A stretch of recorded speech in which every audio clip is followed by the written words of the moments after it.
محبت اس کی حالت بہت ہی غیر ہوتی جا رہی تھی، کیونکہ ہر طرح سے اسے دکھ پہنچایا جا رہا تھا۔ اس کے اپنے ہی اسے دکھ دیتے تھے اور وہ اپنوں ہی سے ستائی جا رہی تھی۔ اس کی یہ صورت دیکھ کر مجھے بہت دکھ ہوا۔ اس کا چہرہ مایوسیوں اور دکھوں کے سلوٹیں لیے ہوئے تھا۔ اس کے آنکھوں میں دکھ کی تھکن تھی اور اس کے ہونٹوں پر درد کی آہیں تھیں۔ وہ خاموش اپنے بستر پر لیٹی آنکھوں کو بند کیے نہ جانے کن خیالوں میں کھوئی ہوئی تھی۔ شاید کبھی اپنے باپ کی عادتوں پر غور کرتی، کبھی اپنی ماں کی گفتگو پر آہ بھرتی، اپنے بھائیوں کی بے رخی پر خون کے آنسوں روتی اور کبھی اپنے بہن کی لاابالی پر آنسوں بہاتی۔ بہت درد تھا اس کی زندگی میں۔ اسے ہر ایک نے وقت پر دھتکار دیا تھا۔ وہ ہر ایک کے کام آتی، ہر ایک کی ضرورت کے وقت مدد کرتی۔ وہ نہ دن دیکھتی نہ رات، نہ اسے اپنے آرام کی فکر ہوتی اور نہ اسے اپنی بیماری کا خیال۔ وہ ہر وقت کوشش کرتی کہ اس کی وجہ سے اس کا گھرانہ سکھ پائے، اطمینان پائے۔ تاہم وہ ہر موڑ پر مایوس ہوئی، کیونکہ ہر ایک اپنا مطلب نکال کر اس کو تنہا چھوڑ دیتا۔ عورت جو دکھ اور درد کا نام ہے، ہر طرح سے دکھی ہے، تو بھی عورت ہی سکھ اور سکون کا باعث ہے۔ میرا دل مچل گیا وہ اور مجھے شدت سے پیار آیا۔ میں نے چاہا کہ اسے خوب پیار کروں اور اس کے دکھوں میں شریک ہو جاؤں، اس کے درد کو کم کروں اور اسے محبت سے دلاسا دوں تاکہ اس کے بدن کو آرام ملے اور اس کی روح کو سکون۔ میں نے دلاسا دیتے ہوئے کہا، اٹھو رفیقہ، آؤ باہر چلیں۔ اس کی آنکھوں میں آنسوں چھلک رہے تھے۔ میں نے جذبات سے اس کے ماتھے کو چوما اور اس کے آنسوں پونچھے۔ وہ تھکے ماندوں اٹھ کھڑی ہوئی اور ہم باہر سحر کو نکل گئے۔ کچھ وقت اس نے اپنی باتوں سے اپنے دل کا بوجھ ہلکا کیا۔ باتیں کرتے ہوئے کبھی وہ رو پڑتی اور کبھی اپنے آنسوؤں کو پی جاتی۔ تاہم جب اس کے دل کا بوجھ ہلکا ہوا تو میں نے کہا، پریشان نہ ہو، فکر کرنے سے کچھ نہیں ہوگا۔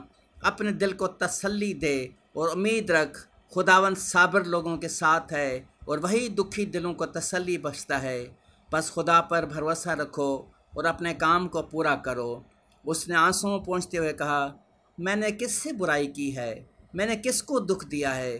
میں تو خاموش رہی ہوں اور یہ سوچتی اور چاہتی ہوں کہ میرے گھرانے میں محبت ہو، اتفاق ہو، صلح اور سلامتی ہو اور صاف دلی ہو، مگر یہ سب دھوکے اور فریب سے ایک دوسرے کے دشمن بن گئے ہیں۔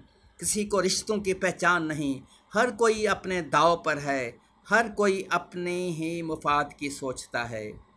میرا گھر جو میری جنت تھی، میری پہچان تھی، آج ان لوگوں کی وجہ سے پراگندہ ہو گیا ہے۔ ہر کوئی میرے خاندان سے کراہیت کرتا ہے۔ گھر گھر میرے گھر والوں کے چرچے ہیں۔ سب یہ کہتے ہیں کہ تمہارے گھر والے پیسے کو عزیز جانتے ہیں، رشتوں کو نہیں۔ اور یہ حقیقت ہے، کیونکہ پیسہ ہی ان کا سب کچھ ہے اور رشتوں کو بھی پیسوں ہی پر تولتے ہیں۔ وہ دنیا میں دیکھتے ہیں تو بھی پیسے کو نہیں چھوڑتے۔ ان کا خدا پیسہ ہے، بھائی پیسہ ہے، بہن پیسہ ہے، ماں باپ پیسہ ہے۔ میں تو تنگ آ چکی ہوں۔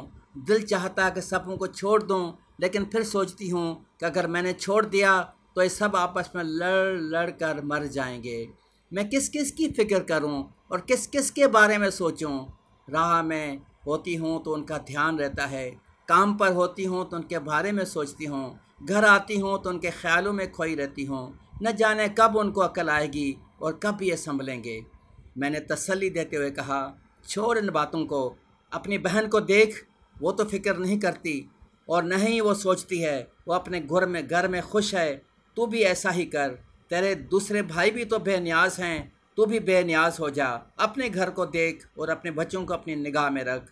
اس نے بڑی دلیری سے کہا، نہیں، مجھے اپنی تمام ذمہ داریوں کا احساس ہے، مجھے اپنے گھرانے سے محبت ہے، کیونکہ جس سانگن میں کھیلی ہوں اس کی سلامتی چاہوں گی۔ میں جن کے ساتھ کھیل کر بڑی ہوئی ہوں ان کی زندگی چاہوں گی، اور جن کی شفقت اور خوراک سے جوان ہوئی ہوں ان کا آرام چاہوں گی، کیونکہ محبت یہ نہیں ہے کہ وقت پر مدد کی جائے، محبت یہ نہیں کہ پیار کے دو بول دیے جائیں، محبت یہ نہیں کہ کسی کے کام مشکل میں آ جائیں۔ محبت نام ہے مسلسل احساس کا، محبت نام ہے